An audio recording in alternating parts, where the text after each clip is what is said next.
Papa Simon Kimbangu azwi mosala mama Kiantondo abiki bato bakomi koya na nkambo ebele me oyo baponaki ye kuna liboso papa azosalisa ye na nsima aza koderange sikoyo ekeke ya mine mpe ya suka ozali nani tokolonga bie tokolonga te libota nanga sikaboyokanga beboyika. On se retrouve une fois de plus dans la deuxième partie de notre émission où nous sommes en train d'aborder ces concepts puissants, à savoir les concepts d'indépendance spirituelle. Le combat que nous menons est avant tout un effort de reconnexion à notre essence spirituelle et de réappropriation de tout ce qui nous a été aliéné. Et on va voir aujourd'hui à quoi a conduit la perte partielle de la spiritualité originelle de l'homme noir.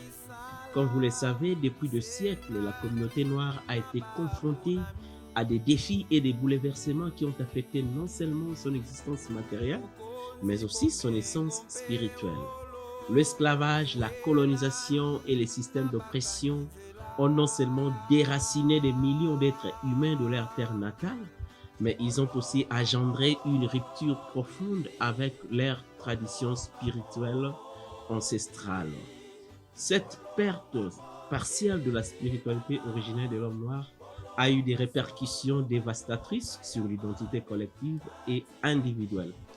Autrefois enracinée dans des croyances et des pratiques qui unissaient l'homme à son environnement, à ses ancêtres et au divin, cette spiritualité a été déformée, marginalisée, voire effacée par les influences extérieures. Dans ce processus de domination, l'homme noir a vu sa relation au sacré brisée, le privant ainsi d'un socle essentiel à son épanouissement intégral. Papa Simon Kimbangu, figure emblématique du réveil spirituel en Afrique, s'est levé dans ce contexte pour rappeler à son peuple la puissance de son héritage spirituel et la nécessité de renouer avec les racines divines. À travers ses enseignements et son mouvement, Tata Kimbangu a montré que l'indépendance spirituelle est le fondement indispensable à toute forme de libération, qu'elle soit sociale, politique ou économique. En retrouvant cette connexion perdue, l'homme noir peut aspirer à restaurer sa dignité et à forger son avenir en toute autonomie. Alors, entrons maintenant dans ce qui va nous intéresser aujourd'hui, à savoir à quoi a conduit la perte partielle de la spiritualité originelle de l'homme noir. La perte partielle de la spiritualité originelle de l'homme noir est un phénomène complexe qui résulte de plusieurs facteurs historiques, sociaux et politiques. Cette perte s'est produite sur plusieurs siècles avec les influences extérieures marquées par la colonisation, la traite des esclaves et l'imposition des religions étrangères. Premier facteur, c'est la traite transatlantique et la déportation des peuples africains. Le commerce transatlantique des esclaves a arraché des millions d'Africains à leur terre, leur coupant non seulement de leurs racines culturelles, mais aussi de leurs traditions spirituelles. Lorsqu'ils étaient déportés dans les Amériques et les Caraïbes, les esclaves étaient souvent forcés d'abandonner leurs pratiques religieuses et étaient contraints de se convertir au christianisme. Le lien avec les ancêtres, qui est fondamental dans les spiritualités africaines, était brisé, rendant difficile la transmission des croyances d'une génération à l'autre. Deuxième facteur, c'est l'imposition du christianisme et de l'islam pendant la colonisation. Avec la colonisation de l'Afrique à partir du XVe siècle, les puissances coloniales européennes comme la France, le Portugal, l'Espagne, la Belgique et la Grande-Bretagne ont imposé le christianisme aux populations africaines. Les missionnaires ont souvent perçu les croyances africaines comme inférieures et ont entrepris une mission d'évangélisation agressive. L'enseignement religieux, l'éducation coloniale ont contribué à faire croire que la spiritualité africaine était inférieure, ce qui a encouragé les rejets de pratiques ancestrales. De la même manière, l'islam introduit bien avant par les commerçants arabes a également remplacé certaines croyances traditionnelles, surtout en Afrique de l'Ouest et de l'Est. Donc en fait, c'est ça la colonisation spirituelle, le processus par lequel des croyances et de pratiques religieuses étrangères ont été imposées au peuple africain, souvent de manière violente. Cela a entraîné un effacement de nos propres croyances qui ont été considérées comme inférieures ou païennes. Et cette aliénation spirituelle a eu un impact direct sur notre identité collective et elle nous a éloignés de nos racines et ça a aussi créé une perte des repères culturels et spirituels.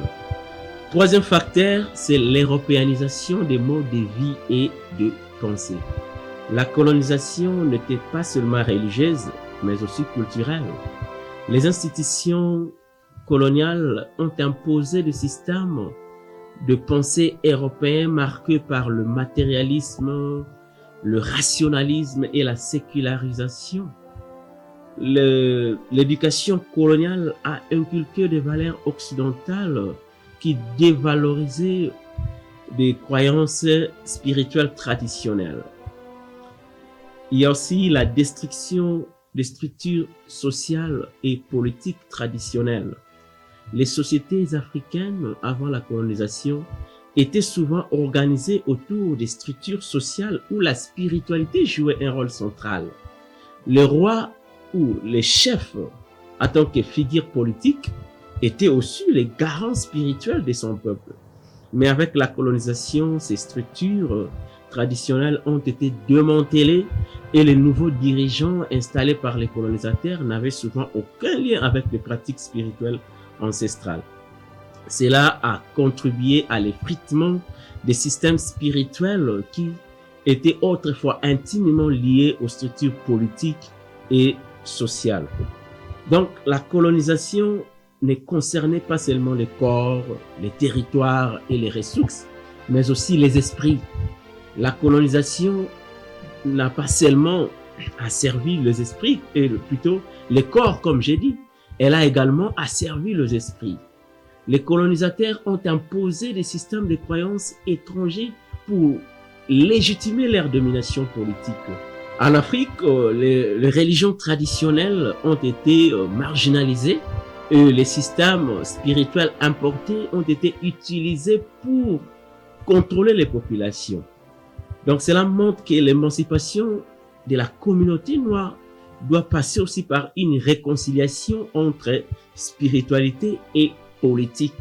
Ça veut dire que nous devons nous libérer des modèles de gouvernance inadaptés à nos réalités, comme la démocratie imposée en Afrique il y a 34 ans, mais qui n'a produit que peu de résultats concrets.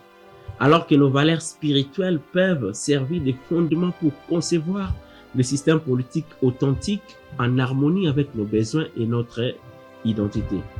Donc, il y a eu plusieurs causes ou événements qui ont contribué à la perte partielle de la spiritualité originelle de l'homme noir. Avec la mondialisation, les cultures et les spiritualités africaines ont continué d'être menacées par une homogénéisation culturelle où les modèles occidentaux de consommation, de pensée et de religion dominent. Cependant, malgré ces pertes, il est important de noter que la spiritualité africaine n'a pas complètement disparu. Aujourd'hui, un renouveau spirituel est observable chez de nombreux Africains et Afro-descendants qui cherchent à retrouver et à réaffirmer leurs racines spirituelles. Ces retours vers ces croyances ancestrales s'inscrivent souvent dans un contexte de recherche d'identité et d'émancipation face à l'héritage colonial. Le kimbanguisme, qui est une spiritualité de libération, cherche à reconnecter les communautés noires avec leurs traditions spirituelles. Ainsi, la perte partielle de la spiritualité originaire de l'homme noir est le résultat d'une série de ruptures historiques. Mais il existe quand même des efforts contemporains pour raviver ces croyances ancestrales et restaurer leur place centrale dans la vie des communautés noires.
conclure cette émission, je dirais qu'il est essentiel de prendre au sérieux tout ce qui contribue pour la reconstruction de notre identité collective, en particulier les concepts d'indépendance spirituelle. Des émissions comme celle-ci s'inscrivent pleinement dans les débats actuels sur la décolonisation de la pensée et des pratiques religieuses. Elles ont pour ambition d'enrichir cette réflexion en rappelant que la décolonisation ne sera jamais véritablement achevée tant que nos esprits resteront captifs des croyances qui nous sont imposées et étrangères à notre essence. La vraie décolonisation inclut la réappropriation de notre histoire spirituelle, de nos valeurs et de nos traditions qui sont fondamentales pour la reconstruction de notre identité collective. En d'autres termes, la renaissance africaine ne peut être complète sans une reconnexion avec nos traditions spirituelles. Cela pourrait se concrétiser par une réhabilitation des pratiques ancestrales, une révalorisation des rituels et une éducation des jeunes générations à la richesse de notre patrimoine spirituel. Nous devons nous rappeler que l'indépendance spirituelle est non seulement une clé essentielle pour notre émancipation, mais aussi un pilier fondamental de notre unité et de notre progression collective. Retrouvons notre essence originale, réaffirmons nos valeurs et avançons ensemble vers un avenir où la spiritualité guide nos choix pour la liberté et la dignité de notre communauté. Il est important de ne pas rejeter notre passé, mais d'en tirer force et sagesse pour avancer. Comme dirait Marcus Garvey, un peuple sans connaissance de son passé, de son origine et de sa culture.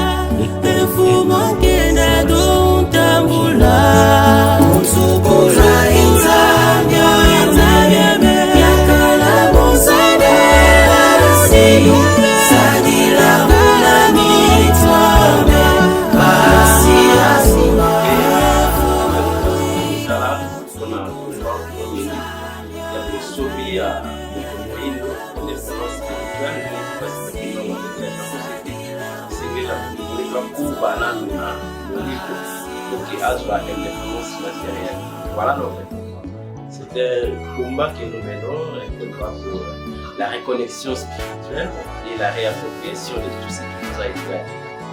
Voilà, merci.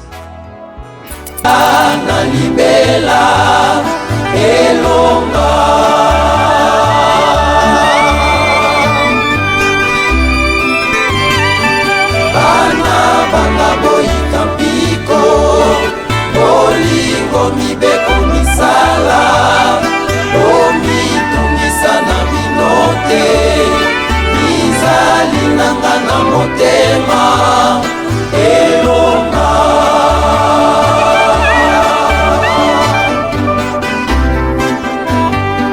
kamba nde yeluselemi ya sika ekutanelo ya mabota makouta bipai biso ona kotosa yo moindo elonga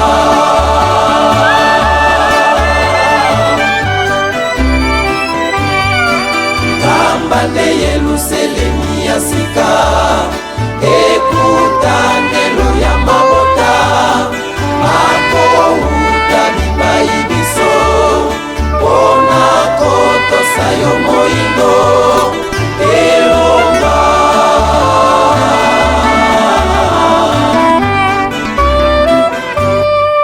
kamba nde yeluselemi ya sika ekutanelo ya mabota makouta bipai biso pona kotosa yo moindo elonga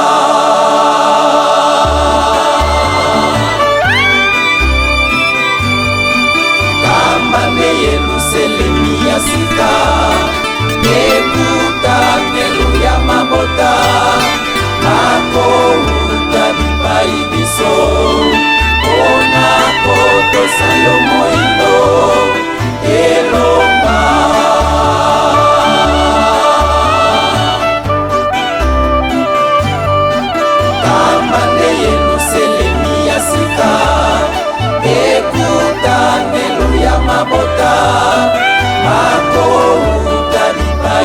biso mpona kotosa yo moyindo elonga.